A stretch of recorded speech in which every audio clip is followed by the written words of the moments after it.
About 70,000 truck owner operators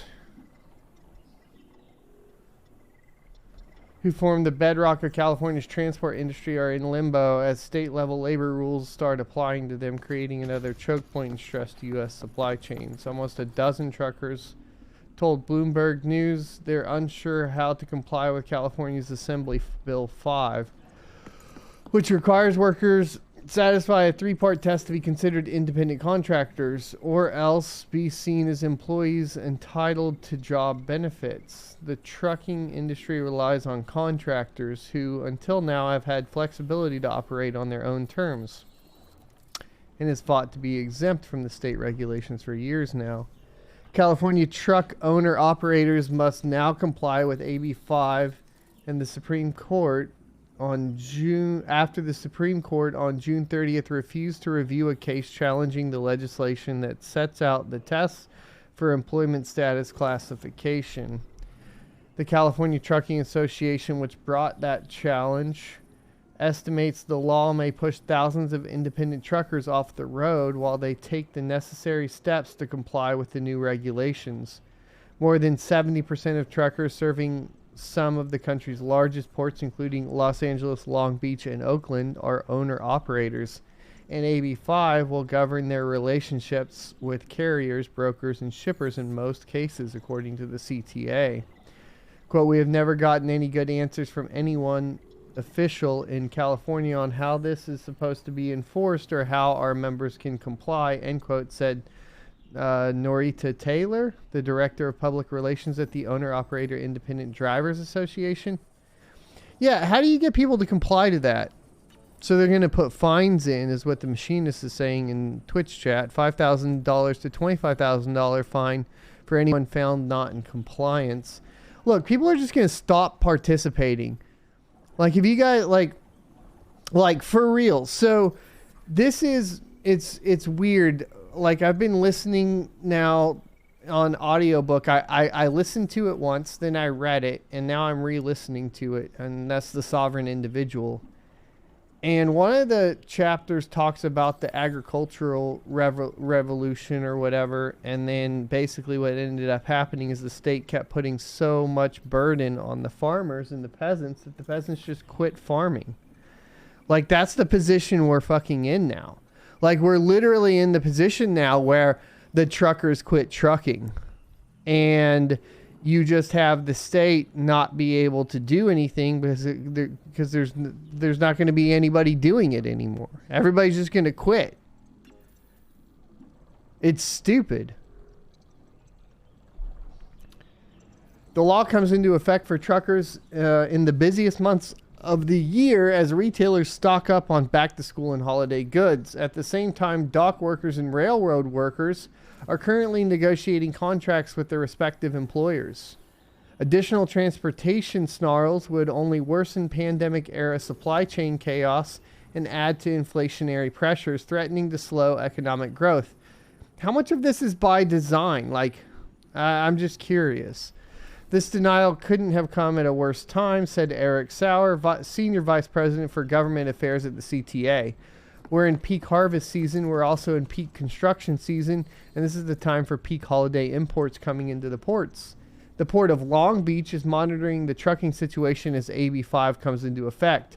We understand the capacity concerns at this very busy time for the port complex, Deputy Executive Director Noel Hayscava said. I probably botched that name. Meanwhile, the Biden administration is looking forward to more detail and a plan of action from California, White House officials said. Given the ambiguity on how AB 5 will play out, it may force carriers to immediately downsize their contracted owner-operator fleets or hire former owner-operators as company drivers effective July 7th. But that's going to be nearly impossible in a state like California, right? Like, if I understand, the employment cost is going to be absolutely insane for people to have employees for truckers who, as contractors, were probably making a pretty penny. And you got to hire them on for that pretty penny, and then you got to pay all the tax burden on that shit. Like, that's absolutely devastating to any company. That cost is going to go through the roof. And in turn, the truckers are also going to get paid less. So eventually, due to all the tax burden within California, all the truckers just fucking quit. Yeah, like, obviously the drivers are going to go out of state. Obviously, they're going to come to Texas or something, right? That's what's going to happen. Oh, wow. This would cause a ripple effect in the industry, pushing many drivers who don't want to apply for their own authority to lease out of state, likely in Arizona or Nevada, and even force some into retirement due to increased market pressures, he said. There will likely be pressure added on capacity in California that could exacerbate an already tough environment where drivers are at a premium. Matt Schrapp, what a name, Chief Executive Officer of the Long Beach, California-based Harbor Trucking Association, is projecting some level of capacity loss as drivers exit the marketplace because they don't want to be employees, nor do they want to obtain their own operating authority. The cost to transition from owner-operator model may reach $20,000 annually as truckers file for the appropriate licenses and pay additional fees and insurance. This is just the state, this is the nation state putting a burden on the workers. And this has happened in every single revolution, from the Industrial Revolution to, of course, the Agricultural Revolution and now the Digital Revolution. This is basically what is happening. Like, what happens is that the state gets so scared of basically becoming unneeded that they want to generate a ton of revenue as they've built up, but they have no skills. One of the comments that I saw on my YouTube channel was super annoying to me was like somebody saying that like Biden was smarter than you and I combined. And I was like, I don't think so. Yeah, I don't think you're giving yourself enough credit. Like, I don't think that a majority of the people within the government have any actual valuable skills to contribute to society. That's why there's such a heavy tax burden on the public. That's my position. California passed the AB5 law in 2019, aiming at gig economy giants including Uber, Lyft, and DoorDash. The state is an overbloated junk, dude. Timmy, you're correct. But these companies won exemption along with other professionals, including musicians, freelance writers, and architects. The trucking industry scored a temporary injunction that remained in place until last week's Supreme Court decision. The timing of the decision is nothing new, said former Assemblywoman Lorena Gonzalez, at the Democrat who proposed the bill. Of course it was Democrat. Look, I am so tired of this too. The Democrats have been actively working against the people, against the working class constantly. And when you point it out, everybody says, no, they're for the working class. No, they're not. They're for the lazy people that want to play victims and get free money from the government for doing nothing. They aren't helping the working class. Nothing they're doing is help the working class.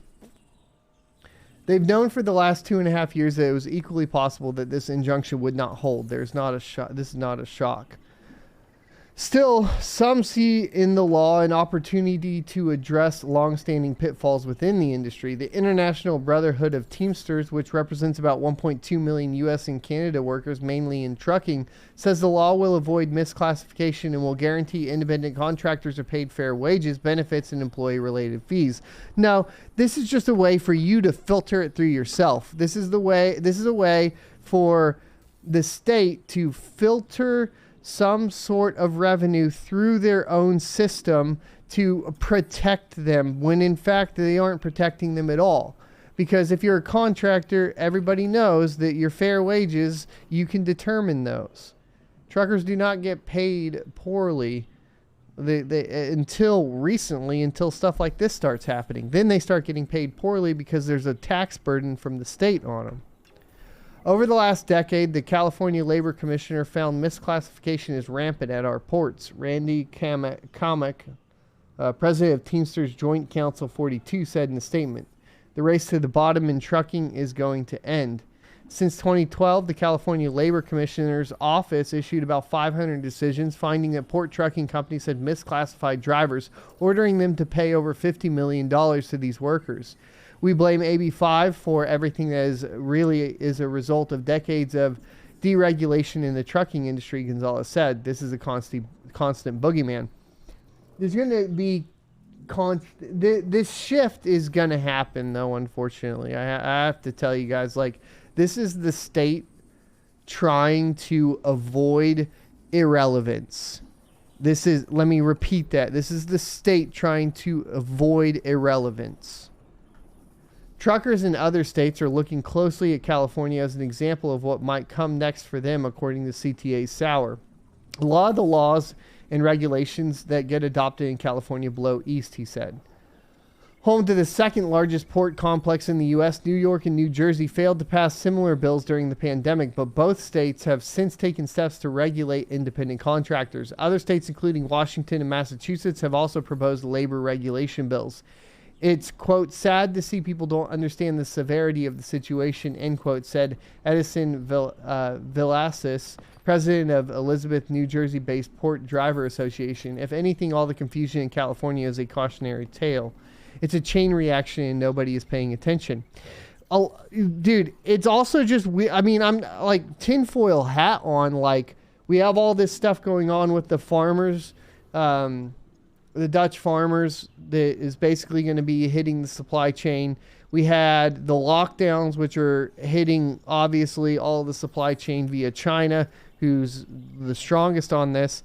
And it's getting into a position to where, like, I think it's just, honestly, the state trying to maintain relevance in a digital transformation that they realize they have no relevance in. Because self-governance is on the way. I really honestly do believe that self-governance is on the way. Sure, it may be 100 years, but it seems to be happening faster than people are really ready for. And once we saw Bitcoin come onto the scene and start seeing a financial solution to remove, you know, the need for state fiat currencies, it just is, it's all fear, right? Like, this is what's happening. Like we were just talking, like the U.S. Fed chair just a second ago when we were reading about the chairwoman Brainerd doesn't like what she's seeing in crypto. She wants to regulate it more. Now, she wants to do this all for, of course, like, safety. We're going to throw all the FUD in there. Strong regulatory guardrails will help enable investors and developers to build resilient digital native financial structure. She wants to have a CBDC, central bank digital currency. Why do they want that? Why they want that for control. And this is this article, by the way, right here on, and I'll have this linked because we'll probably clip this and throw it on our other one. But man, thanks for the sub. Anything, everything. This is just, I mean, this is all shaping up to be pretty much exactly what is talked about in the sovereign individual, which is creepy as heck to me because, like, it means that stuff gets really, really, really, really bad for a little bit, right? Like, we're going to have an overbearing state that's so bloated that it needs to keep raising taxes and put a burden on the working class. And the working class is going to quit working because the burden's so high that there's no reason to work anymore.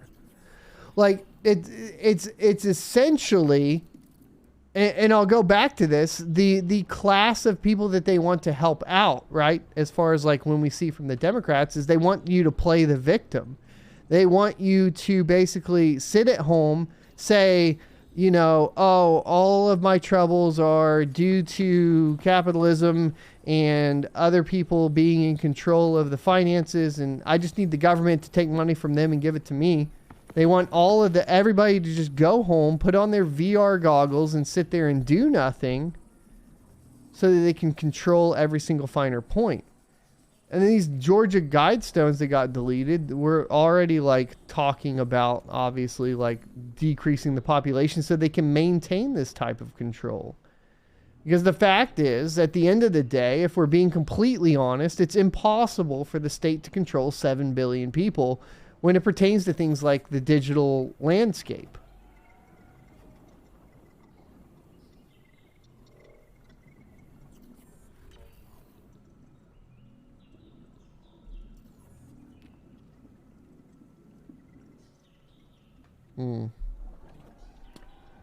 Wild.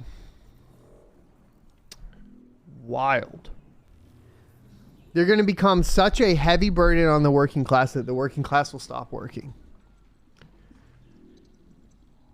And you know why we know that? Because history has proven that. multiple times over. When the state becomes so overbloated that they put a huge financial burden on the working class to the point to where the working class can't even survive in surrounding the regulations and demands that are put on them, they quit. That's what happens. Because what's the point? Right? Like what's the point at the end of the day if you're going to go to work and then 40% of your revenue is going to go to the Fed and another 25% is going to go to your state government and another whatever 8% goes to your city government, and then by the time you're all done with it, you got 40% left over and you can't even afford rent because all the property tax went through the freaking roof to where your landowners or your landlords can't afford to give you a decent price on rent. And then your food is going up at the same time because guess what? Nobody's actually working to make more food, so there's a supply shortage. And nobody's working to deliver the food or the goods, so all the price of goods go up. So it's just like a perfect storm.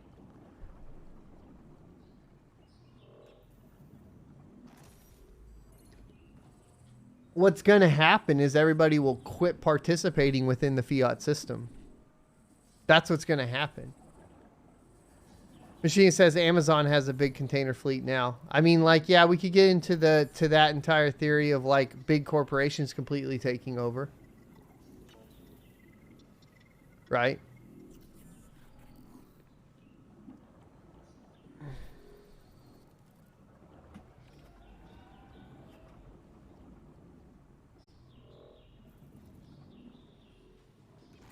It's just, it's not going to work. Like, none of this works.